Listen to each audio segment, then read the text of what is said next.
The air in Salt Lake City on the night of June 14, 1998, was thick with the suffocating scent of a stolen legacy. 18,000 souls inside the Delta Center were convinced they were about to witness the ultimate delivery from the man they called the Mailman.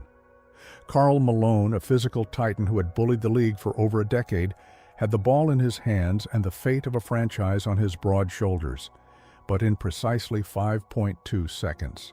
As documented in the official league play-by-play archives, the course of history was rewritten by a shadow moving in from the baseline. Michael Jordan didn't just strip a basketball that evening. Investigative reports from the era suggest he snatched the very identity of the Utah Jazz.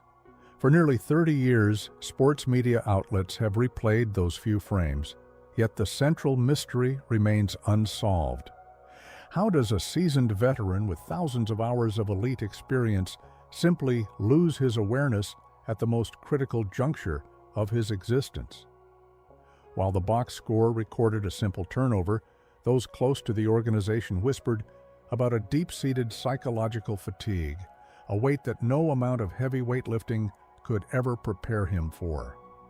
The statistics show Karl Malone was at the absolute peak of his physical powers, yet as the ball was poked away, the image of his stunned, frozen face became a haunting portrait of a dream turning into a nightmare in real time. This wasn't just a bad play. It was the moment the world realized that the man built like a fortress had a structural flaw that Michael Jordan knew exactly how to exploit. To understand why the legend of the Utah Jazz crumbled under that immense pressure, we have to look far beyond the bright lights and the hardwood of the arena. The real story begins much earlier, in the isolated red dirt of Louisiana, where the iron will of a young boy was forged in a furnace of necessity and secrets that the NBA would spend decades trying to ignore. The story of the man who would become a mountain of muscle begins in the humble, dusty town of Summerfield.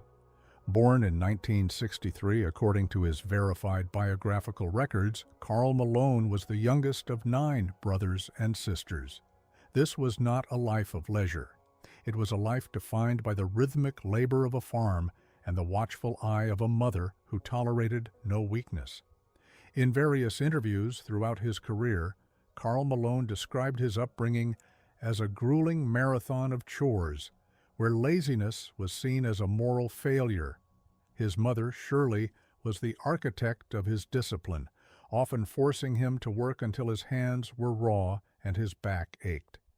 Was this extreme regimen a form of preparation for the NBA, or was it a desperate attempt to outrun the crushing poverty that loomed over their household?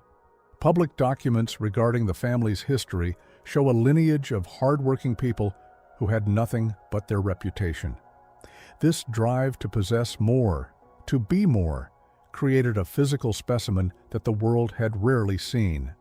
By the time he reached college, he was a force of nature, yet those who knew him then spoke of a quiet, almost unsettling intensity. He was building a wall around himself, a suit of armor made of muscle and sweat. But even then, while the scouts were drooling over his power, there were whispers in the local community about the choices being made in the shadows. It turns out that even the most disciplined soldiers have their moments of vulnerability, and for Karl Malone, a secret was brewing in those quiet Louisiana nights that would one day threaten to overshadow every trophy he would ever win. While Karl Malone was being hailed as the future of basketball during his time at Louisiana Tech, a far more complex story was being written in the quiet legal ledgers of the parish. In 1980, a series of events occurred that would later emerge in public records as a personal controversy of significant proportions. At just 20 years old, the rising star became entangled in a private situation that the local legal system would eventually have to address. The documents from a much later inquiry reveal that this period of his life involved serious personal allegations that were kept under a heavy veil of silence for decades, protected by the insulation of his growing athletic fame. This wasn't just a youthful lapse in judgment. It was a deeply complicated chapter of his early history that sat like a hidden weight beneath his career. Investigative analysts have often questioned how these unresolved matters from his time in Louisiana managed to stay out of the headlines while he was being groomed for professional stardom. As he prepared to enter the professional ranks of the 1985 draft, this private matter remained a shadow in the background, but the moral complexity of those days would follow him into the locker rooms of the NBA. He was about to become a household name, yet he carried an unaddressed history that many felt would one day demand a public reckoning. In June of 1985, the sports world witnessed what many modern analysts now call a collective moment of insanity among the league's top executives. According to the official National Basketball Association registry, on June 18, 1985, the annual recruitment of new talent took place, and a future legend named Karl Malone sat in the green room, waiting for his name to be called. One by one, clubs passed on the powerful forward from Louisiana Tech, ignoring a physical specimen that looked like he was carved out of granite. Reports from that era suggest that scouts were blinded by a bias against smaller schools, doubting his ability to dominate on the big stage. He slid all the way down to the 13th pick, a moment that felt like an intentional slap in the face to a man of his pride. Those present in the room that evening noted that Karl Malone's face became a mask of cold stone as he finally walked to the podium to put on the Utah Jazz cap. This 13th selection, recorded in history as a monumental blunder by 13 different general managers, became the high-octane fuel that drove his entire career. Sports media reports from the mid-'80s claim he made a silent vow right then and there to make every single one of those teams regret the day they looked past him.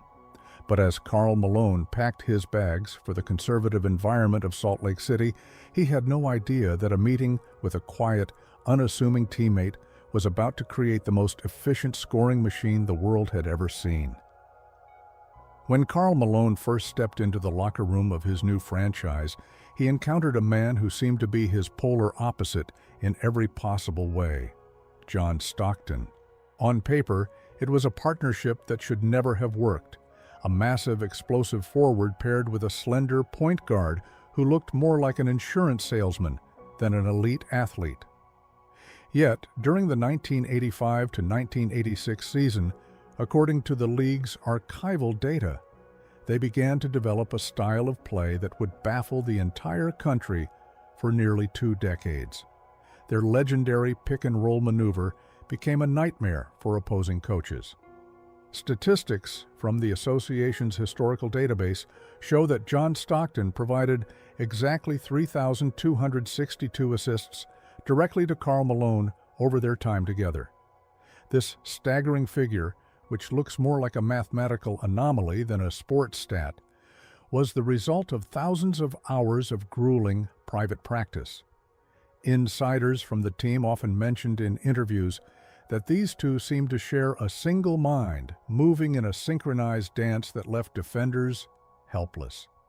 But behind this image of professional perfection, a different reality was taking shape. While they were the gold standard of teamwork on the hardwood, whispers began to circulate in the front offices that Karl Malone's ego was becoming as large as his biceps. His hunger for accolades was growing, and teammates soon realized that playing alongside him was a high-stakes psychological game where one wrong move could land you on his bad side.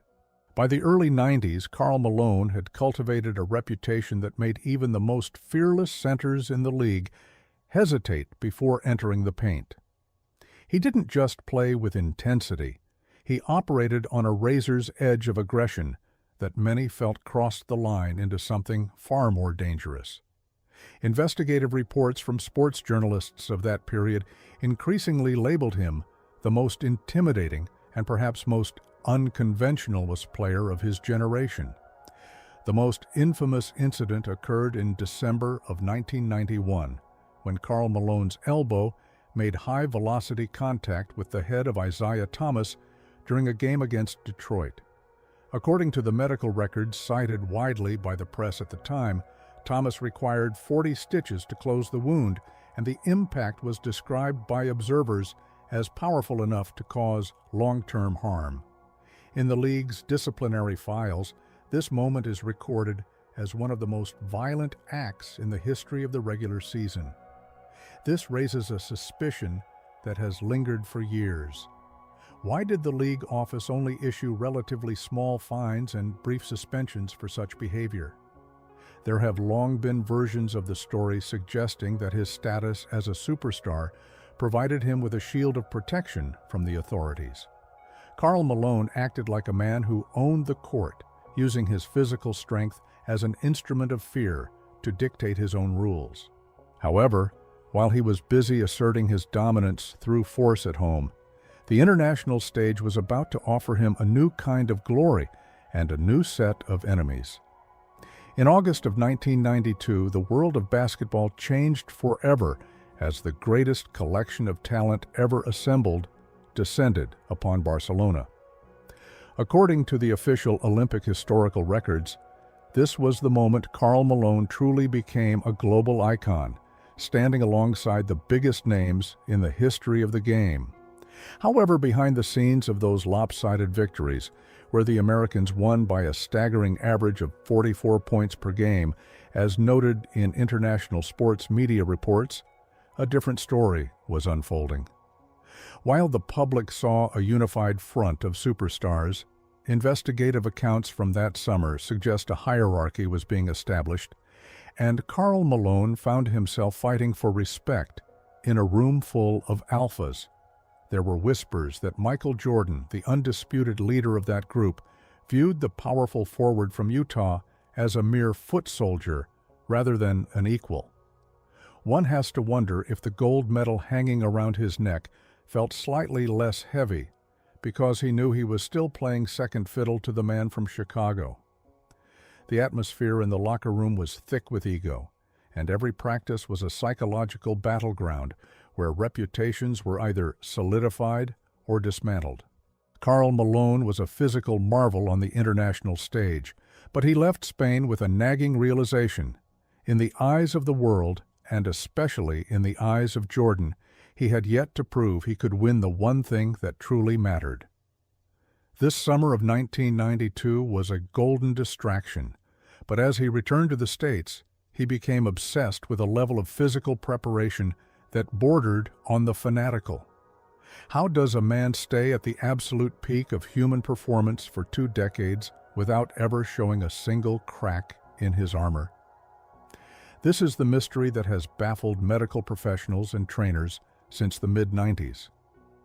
National Basketball Association archival records confirm that Karl Malone played in 1,476 games for the Utah franchise, a number that seems physically impossible given the violent nature of the sport. He was a man obsessed with his own durability, often seen engaging in grueling strength sessions that would leave younger players gasping for air. Team training logs and press reports from those years describe a man who treated his body like a high-end laboratory, pushing the limits of what a person could endure. By the time he was 38 years old, he was still logging over 40 minutes of play per night, a statistic that remains a point of intense scrutiny for sports scientists today. Was this incredible longevity simply the result of superior genetics and a farm boy work ethic, or were there methods involved that the public never fully understood? Some investigative journalists have hinted at a highly secretive recovery regimen that involved specialized equipment and a diet so strict it left no room for even the slightest indulgence. He was the ultimate Iron Man, a machine that never broke down, and he used this physical dominance to bully his way toward the top of the record books. But even a body of steel cannot protect a man from the political machinations of the league's elite.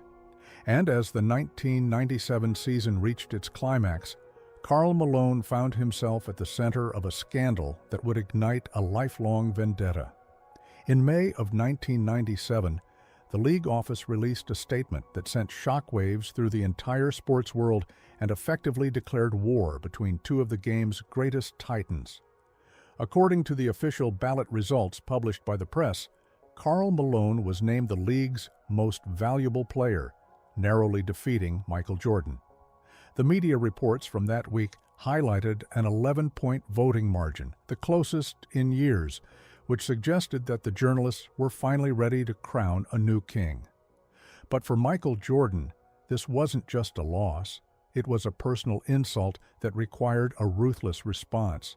Public documents and interviews with insiders from that era reveal that Jordan took this decision as a direct challenge to his authority over the game. While Karl Malone celebrated his individual triumph, he was unknowingly painting a target on his back that would lead to his eventual undoing. One has to ask, did the voters truly believe he was the better player that year, or were they simply tired of Jordan's dominance?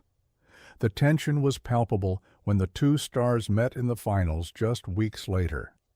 Every time the man they called the Mailman stepped onto the hardwood, he could feel the icy stare of a rival who felt he had been robbed of his rightful prize.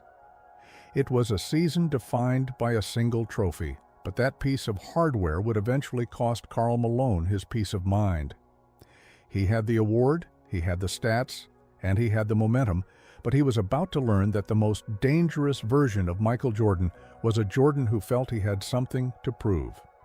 The first day of June, 1997, should have been the crowning moment of Karl Malone's professional life. He had just been named the league's most valuable player, and the stage was set for him to prove that the Utah Jazz were ready to dismantle the Chicago dynasty. According to the official play-by-play archives of that historic Game 1, the score was tied with just 9.2 seconds remaining. Karl Malone, the man known for his unshakable consistency, stepped to the free throw line.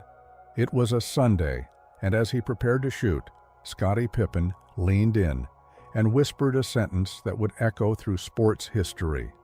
Just remember, the mailman doesn't deliver on Sundays. What happened next was a collapse that left the fans in the United Center in a state of absolute shock. The man who had spent thousands of hours perfecting his routine missed both shots, a statistic that remains one of the most glaring anomalies in his career records. Reports from the sidelines described a look of pure confusion on his face as Michael Jordan immediately took the ball and hit the winning shot at the buzzer. Investigative sports psychologists have often pointed to this exact moment as the point where the psychological armor of the Utah superstar finally cracked. This wasn't just a missed basket, it was a public demonstration that even a titan could be broken by a single sentence. The question that haunted the Utah locker room that night was simple. If their leader couldn't handle the pressure of a whisper, how could he ever hope to handle the roar of a championship? While the media painted a picture of a simple man who preferred driving trucks to riding in limousines, the financial ledgers told a much more complex story. By the late 90s, Karl Malone had built a commercial empire that stood in stark contrast to his average Joe persona. According to filings from major economic journals, he was earning approximately $6 million annually from endorsements alone, representing everything from work boots to performance supplements. Public business records from the state of Utah show that he wasn't just a player. He was a landlord and a mogul, owning a massive network of car dealerships and ranching properties. He cultivated an image of a hard-working farmer, often appearing in advertisements wearing denim and dirt, but investigative reports into his lifestyle revealed a man who lived in a fortress of luxury. This duality was a masterclass in branding. He convinced the public that he was one of them, a man who understood the value of a dollar, while he was simultaneously amassing a fortune that placed him among the wealthiest athletes on the planet. Some insiders from the team hinted that his focus on his business interests sometimes caused friction with management, who wanted him entirely focused on bringing a title to the city. However, the money kept flowing, and for a long time, the public was happy to buy into the myth of the humble superstar. But as the 1998 season approached, a different kind of document was about to surface, one that money couldn't make disappear. In 1998, just as Karl Malone was preparing for another run at the championship, a legal challenge surfaced that threatened to disrupt his carefully crafted public image. A lawsuit was filed in a Louisiana court that brought a long-standing personal dispute into the blinding light of the national media. According to the court filings and newspaper archives from that period, the litigation involved serious claims regarding his private responsibilities from years prior. The details of the case were enough to send shockwaves through the community, where family values were held in the highest regard. Reports from legal analysts indicated that a confidential agreement was eventually reached to resolve the matter outside of the public eye, but the internal damage to his reputation was already done. The investigative press began digging into the timeline of his early adult years, uncovering a pattern of private choices that stood in stark contrast to his public role as a community leader. This legal battle was a heavy psychological burden to carry during the most important season of his career, and many believe it was this unresolved personal history that contributed to the visible tension he displayed on the court during the finals. By June of 1998, the air in the state of Utah was so thick with anticipation that it felt like the entire region was holding its breath. This was the moment Karl Malone had spent his entire life working toward, a chance to finally dethrone the Chicago dynasty and claim his place at the very top of the mountain. According to official league archives and press reports from that frantic summer, the rivalry had reached a fever pitch, with every single move being scrutinized by millions of viewers. Karl Malone was under an intense microscope, and the pressure was starting to manifest in ways that even his most loyal supporters couldn't ignore. In Game 5 of that series, investigative sports journals noted that Karl Malone delivered one of the most dominant performances of his career, scoring 37 points and snatching a crucial victory on the road. This statistical explosion, verified by the final box score of that evening, gave the people of Salt Lake City a dangerous sense of hope. They truly believed that the man they called the Mailman was about to deliver a championship in the final hour. But behind the scenes, there were whispers that the fatigue of carrying a franchise for nearly 2 decades was finally starting to weigh on his spirit. In the team hotel, sources close to the organization described a man who was unusually quiet, almost as if he could feel the ghost of Michael Jordan looming over his shoulder. He was one win away from immortality, yet the tension in the locker room was palpable. Everyone knew that the next game would either cement his legacy or break his heart. But no one could have predicted the sheer magnitude of the disaster that was about to unfold on his home court. The final seconds of Game 6 in 1998 are perhaps the most overanalyzed frames in the history of televised sports. According to the official broadcast clock, there were exactly 18.9 seconds remaining when Karl Malone received the ball in the post. This was the play the Utah Jazz had run 1,000 times, and every fan in the building expected the Titan from Louisiana to simply power his way to the rim. But investigative replays and multi-angle analysis show a fatal lapse in judgment that would haunt Karl Malone for the rest of his existence. As he backed down his defender, he failed to notice a shadow creeping in from his blind side. Michael Jordan, who finished that game with 45 points according to the official league box score, reached in and snatched the ball away with a precision that seemed almost supernatural. The arena went from a deafening roar to a tomb-like silence in a fraction of a second. Reports from the Utah bench that night described a feeling of absolute helplessness as they watched their leader standing there, empty-handed, while his rival raced down the court to finish his career with a final, legendary shot. After the buzzer sounded, the locker room was a scene of devastation. Karl Malone reportedly sat in total silence for nearly an hour, refusing to speak to the press or his teammates. This wasn't just a loss in a game, it was the symbolic end of an era. The statistics show he was still an elite player, but the narrative had shifted forever. He was no longer the man who delivered. He was the man who had been outplayed in his own house, and the fallout from this moment would soon lead to a breakdown in his relationship with the only team he had ever known. In the years following that heartbreaking defeat, the once unbreakable bond between Karl Malone and the Utah Jazz front office began to fray in a very public and very ugly way. By the season of 2001 or 2002, according to internal reports and sports business analysts, the friction had reached a point of no return. Karl Malone was no longer the young, hungry athlete who would do anything for the organization. He was a veteran superstar who felt he was being taken for granted. Financial records from that period show that he was earning a staggering $19 million salary, a figure that the team management began to view as a burden rather than an investment in a winning future. There were intense rumors of shouting matches between Karl Malone and the legendary coach Jerry Sloan, two men who had once been as close as family, but were now fighting over the direction of the franchise. Investigative journalists covering the team noted that Karl Malone began making subtle and sometimes not so subtle threats about leaving for a big market team where he might finally find a path to a championship.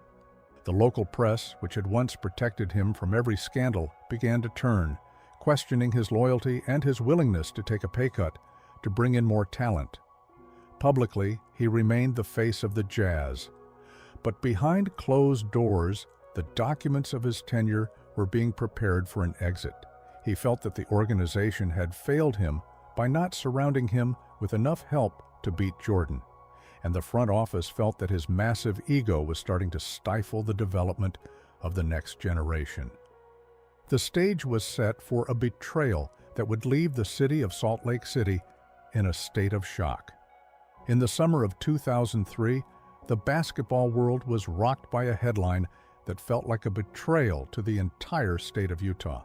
Karl Malone, after 18 years of service and 0 championships, decided to walk away from his legacy for a final, desperate shot at a title.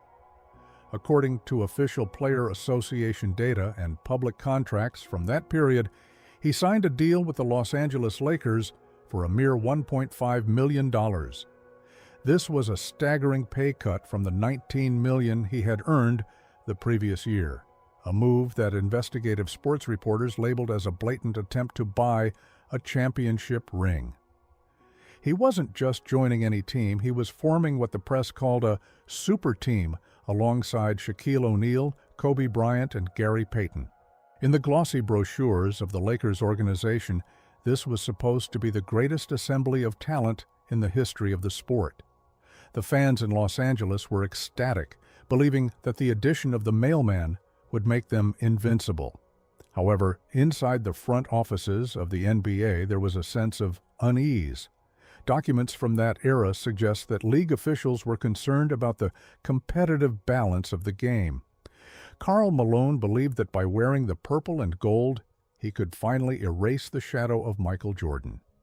He spent that summer training with a fanatical intensity, convinced that his final delivery would happen in the bright lights of Hollywood.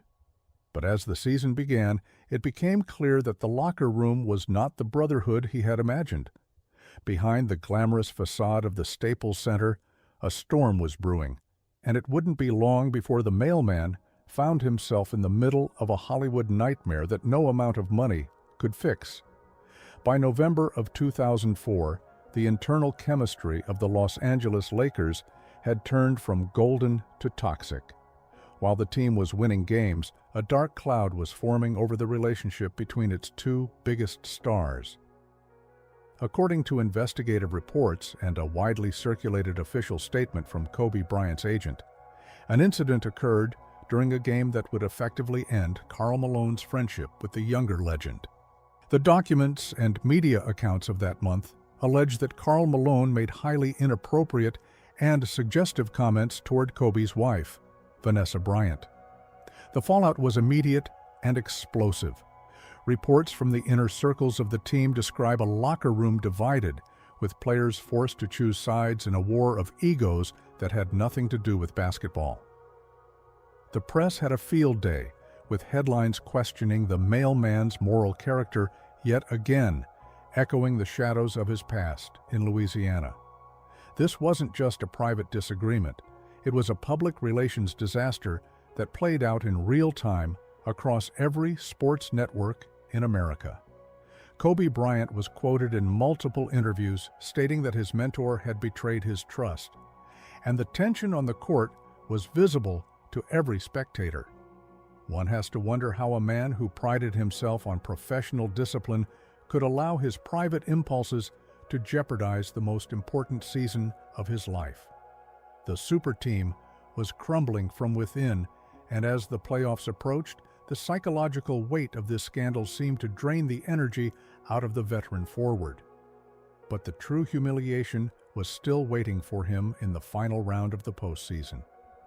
The culmination of Karl Malone's desperate journey came in June of 2004, in a championship series that the world expected the Lakers to dominate.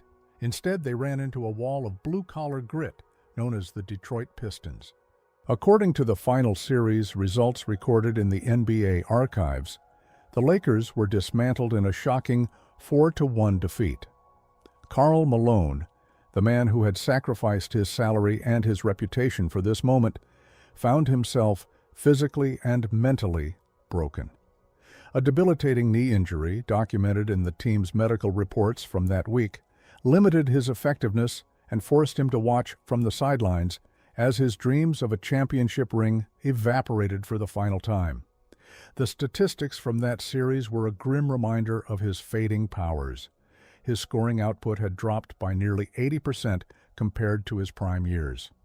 The investigative press noted that the once mighty Mailman looked like a ghost of himself, struggling to keep pace with the younger, hungrier Detroit squad.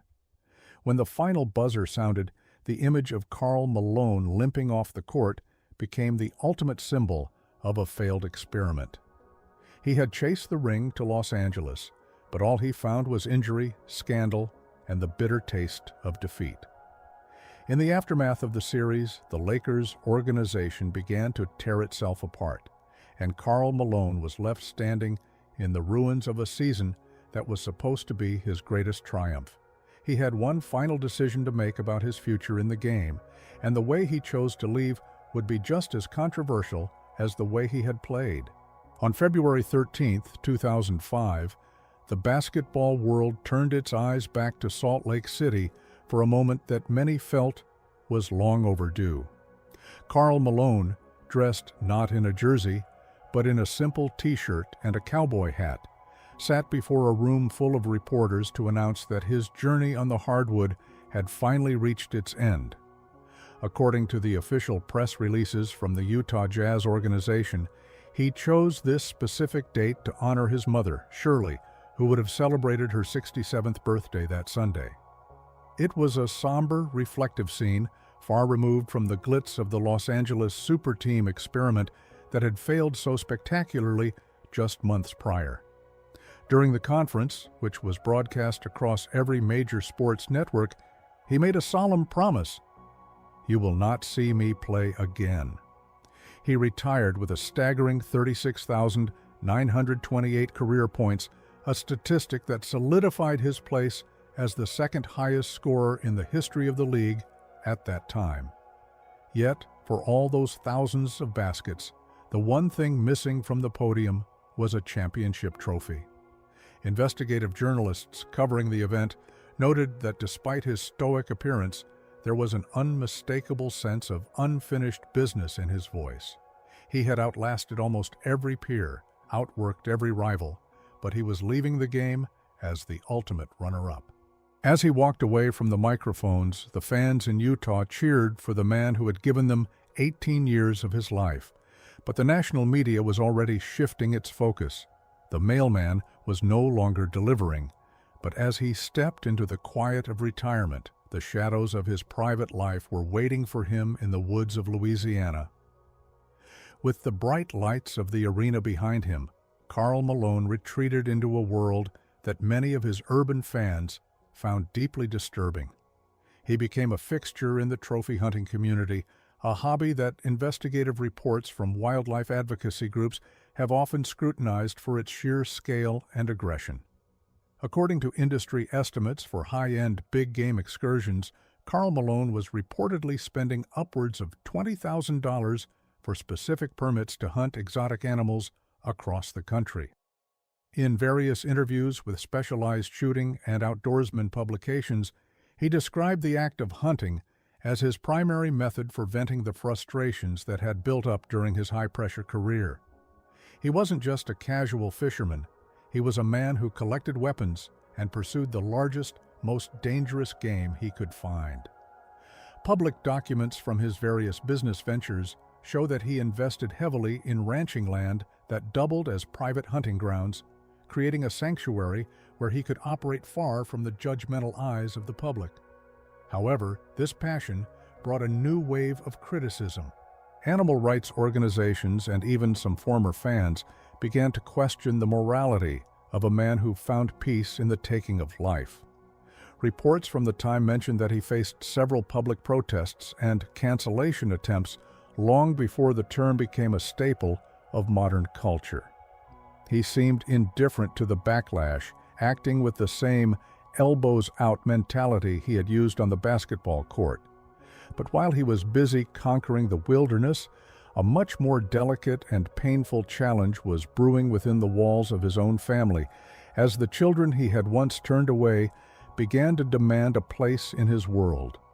For decades, certain names from Karl Malone's early life were treated as a closed chapter that he seemed determined to keep separate from his professional world. But as the year 2014 approached, a series of public moments suggested that the Titan was finally ready to address the complexities of his personal history. According to investigative reports into his family dynamic, the process of acknowledging his extended family was a slow and difficult road that spanned over 30 years. Public records and later interviews reveal a gradual effort to rebuild connections that had been broken during his rise to fame in the 80s. In 2014, images of Karl Malone alongside family members he had previously kept at a distance began to circulate, signaling a massive shift in his public stance. This wasn't just a private reconciliation. It was a high-stakes effort to find peace with a legacy that was being increasingly scrutinized by the modern world. The fact that these individuals found success in their own right, despite the lack of a traditional support system, became a central theme in the reflections on his life. He was finally attempting to bridge the gap between his public success and his private responsibilities. But the echoes of those many years of silence remained a point of deep discussion among his biographers. While the world of basketball had mostly moved on, the financial journey of the man they call the Mailman was only reaching its peak. By the year 2025, according to various investigative reviews of celebrity wealth and financial journals, Karl Malone had amassed a fortune estimated to be around $75 million. This wasn't just old money from his playing days. This was a sprawling, multi-state empire built on aggressive investment and a refusal to stay idle. Public land records from Louisiana reveal that he oversees approximately 2,800 acres of property, where he harvests timber and runs high-end hunting operations. But the mystery deepens when you look at his commercial portfolio. Corporate filings show that he isn't just a face for a brand. He is the owner of multiple Arby's and Teriyaki Grill locations, along with several automotive dealerships that dominate the Salt Lake City landscape.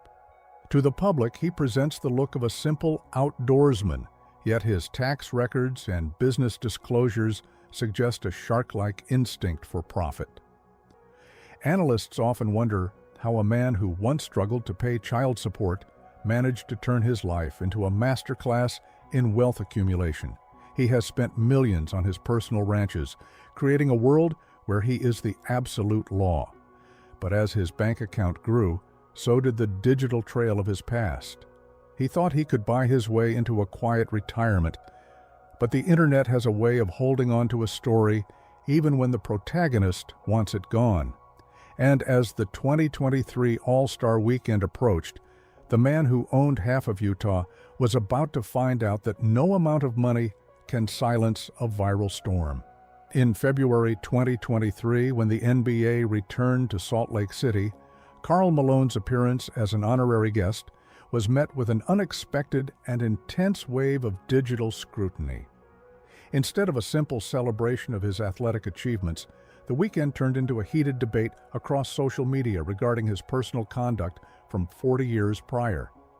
Investigative reports noted that a new generation of fans was revisiting old legal documents and historical allegations that had once been buried by the traditional press. For the first time in the modern era, his early life choices were being analyzed not as sports trivia, but as a serious matter of personal accountability. When asked about the growing public outcry, Karl Malone's response was characteristically blunt, refusing to engage with the modern criticism of his past. This stance only intensified the viral conversation, with many questioning the standards used to celebrate legends with such complicated histories.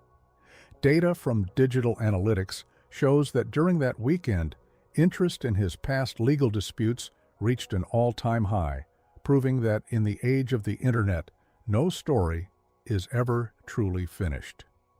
He sat in the arena, a monument to a different era, but the atmosphere suggested that the world was no longer willing to separate the player from the unresolved chapters of his private life. As we look back at the statistical mountain that Karl Malone climbed, a haunting question remains. Why did he always fall just short of the summit?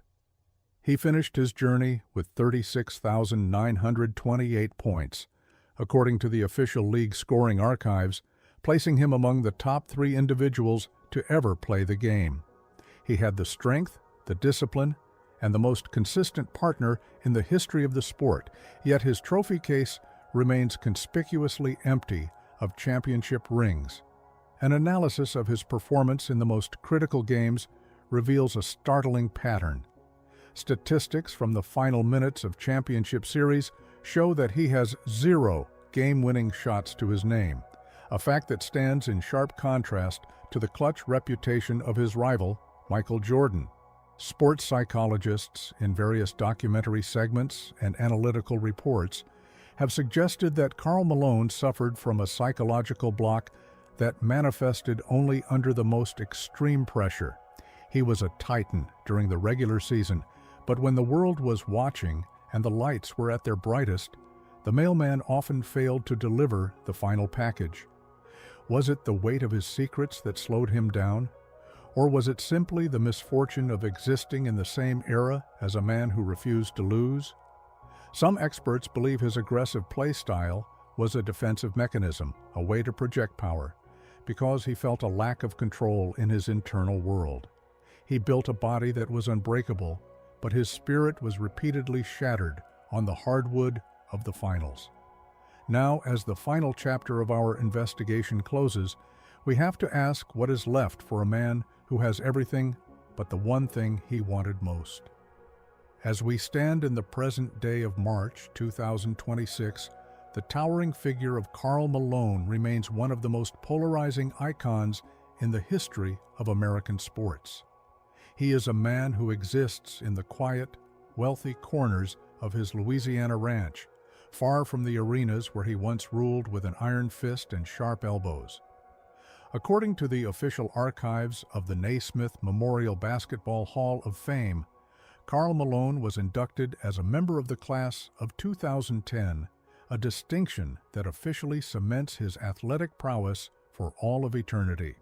But as the years pass, the golden luster of his trophies is being obscured by a thicker, darker layer of public scrutiny. While he remains a central figure in the collegiate basketball world, lending his name to the prestigious Karl Malone Award for the nation's top power forward, the shadow of his personal history has never truly faded. In fact, in this digital age, the questions regarding his character have only grown louder, appearing in every documentary and retrospective that tries to tell his story. The statistical records show he currently sits in the third position on the all-time scoring list, having been surpassed by the longevity of newer stars. But his legacy is about much more than just points and rebounds.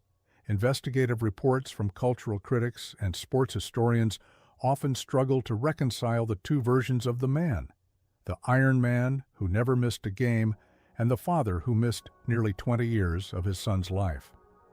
The documents of his existence tell a story of a man who conquered the physical world but often failed to navigate the moral one. He built a business empire that ensures his family will be wealthy for generations, yet he can never buy back the silence that defined his most controversial years. In the end, Karl Malone stands as a monument to the complexity of fame. He is a reminder that a hero on the court can be a villain in the courtroom, and that the roar of the crowd can eventually be replaced by the cold, hard questions of history.